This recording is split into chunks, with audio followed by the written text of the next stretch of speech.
कि कोई किसी कला से आपको प्रसन्न करता है महाराज जी। क्या आपको ऐसा लगता है मैं प्रसन्न हो जाता हूँ? कोई हमको अपनी कला से प्रसन्न कर सकता है तो वो कला उसकी हमारी प्रसन्नता तक पहुंच सकती है।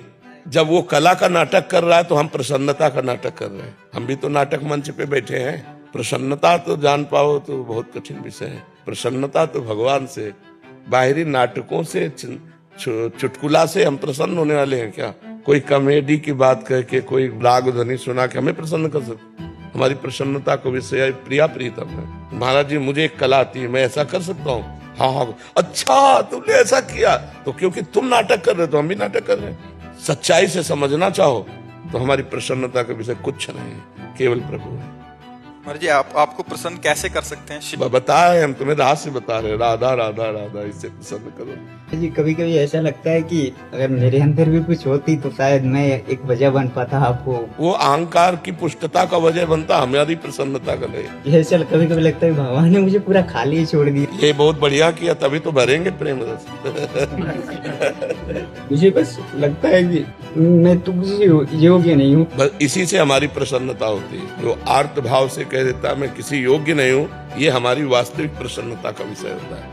भाई हंसना खेलना है कोई प्रसन्नता नहीं। प्रसन्नता हृदय का विषय होती है। जब कोई आर्त भाव से कहता है हे प्रभु, हे प्रिया, जो मैं किसी योग्य नहीं, मुझे स्वीकार कर लो, तब हृदय एकदम गुदगुदाहट होती है।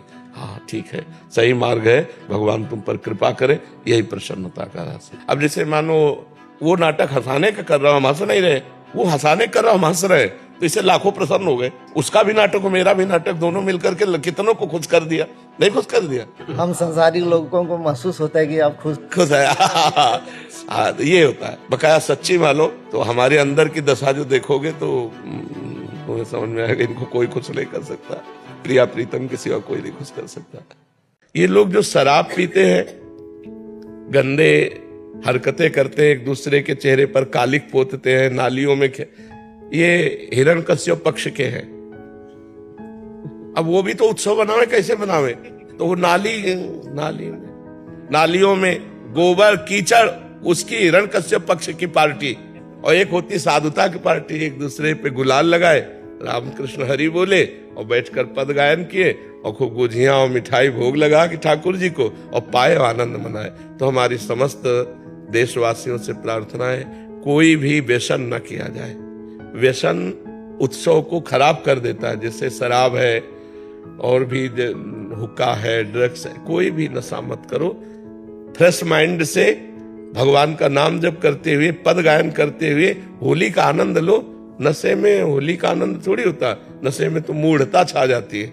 मूढ़ता में आनंद कहाँ? तो कोई भी नशा इस होली उत्सव में ना किया जाए, और हम आनंद पूर्वक भाईचारा बनाते हुए एक दूसरे का सम्मान करें, प्यार करें। जो हमसे दुश्मनी मानते हैं, होली के दिन हम उनके भी घर जाएं और उनके गुलाल लगावें और उनसे प्यार करें। हमारा एक भी दुश्मन विश्व में ना हो, यही सबसे बड़ी हमारी प्रार्थना है। हमारे आचरण पवित्र हो, हमारा व्यवहार पवित्र हो, हमारा चिंतन पवित्र हो, तो होली सार्थक है। नहीं, कितने लोग नशा करके झगड़ा कर लेते हैं, कितने लोग अपनी हानि कर लेते हैं। अच्छा, आंख कितनी सूक्ष्म वस्तु है, उसकी आंख में अगर देखने में कमी आ जाए या चोट लग जाए, गुलाल तो गुलाल कीचड़ फेंकते हैं, कपड़ा फाड़ देते हैं, शराब पिए, उद्दंडता, ये सब ठीक नहीं। ऐसा होली उत्सव न मनाए जो सभ्यता के खिलाफ हो, समाज के खिलाफ हो, हमारे धर्म के खिलाफ हो, अध्यात्म के खिलाफ हो। ऐसा कोई कार्य न करें।